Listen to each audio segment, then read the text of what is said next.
Rajya Sabha chairman Jagdeep Dhankhar పట్ల అవహేళన చేసే విధంగా ప్రవర్తించిన కాంగ్రెస్ పార్టీ నాయకులు రాహుల్ గాంధీ క్షమాపణ చెప్పాలంటూ బీజేవైఎం రాష్ట్ర కార్యదర్శి పటేల్ ప్రసాద్ డిమాండ్ చేశారు.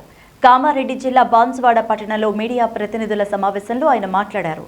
ఒక పార్టీ నేతగా, పార్లమెంట్ సభ్యునిగా రాజ్యాంగబద్ధంగా, ప్రజాస్వామ్యబద్ధంగా వ్యవహరించాల్సిన రాహుల్ గాంధీ భారత రాజ్యాంగాన్ని, ప్రజాస్వామ్యాన్ని అపహాస్యం చేసే విధంగా ప్రవర్తించడం బాధాకరమన్నారు.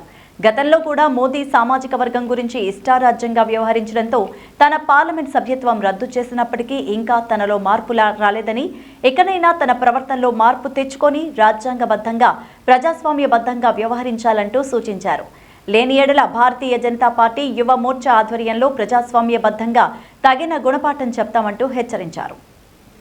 దేశ ప్రజలారా, ఇలాంటి వాళ్ళకి పార్లమెంట్ అన్న గౌరవం లేనటువంటి వ్యక్తులు, రాజ్యాంగం పట్ల గౌరవం లేనటువంటి వ్యక్తులు ఈ రాహుల్ గాంధీ గారు.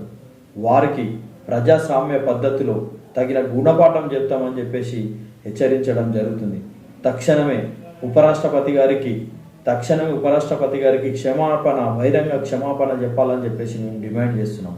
లేని ఏడల ఇతని పట్ల గ్రామాన కూడా ఈ రకంగా మాట్లాడినటువంటి వ్యక్తి విషయంలో తీసుకెళ్తాము, ప్రజాస్వామ్య పద్ధతిలో బుద్ధి చెప్తామని చెప్పేసి హెచ్చరించడం జరిగింది. భారత్